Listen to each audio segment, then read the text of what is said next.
Things deontologists don't know about ethics. By deontologists, I mean usually either religious people or people who inherited a family culture that was anchored from religion.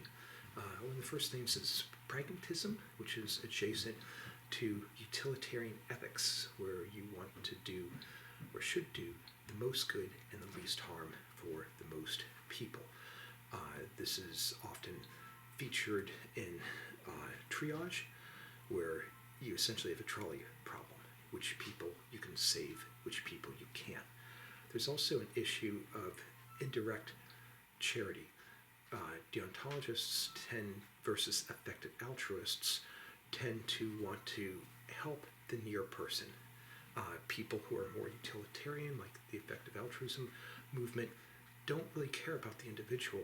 They want to do even more good by helping large numbers of people, often time shifted, versus you walk along, you see someone suffering, you naturally want to try to help them, and of course that can often lead to unintended consequences, complicated issues. Are you an enabler? Are you really helping? So that's something that deontologists usually kind of choke on those issues a little bit.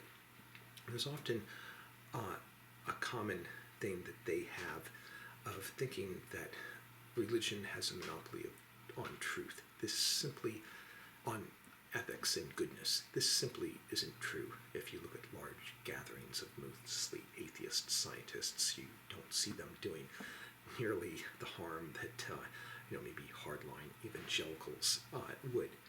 So there's also an issue that deontologists usually are not going to be able or willing to face some endgame things, like with the church, dying church syndrome. See this on another video.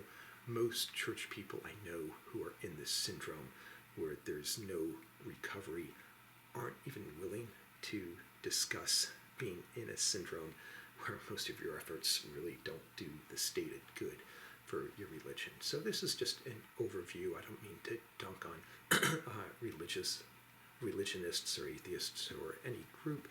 All different groups offer a diversity of thought, which has different times when they're advantageous. So anyone watching this, I encourage you to really think out the good that you can do while you're still alive, whether you happen to believe in a deity like I do or not.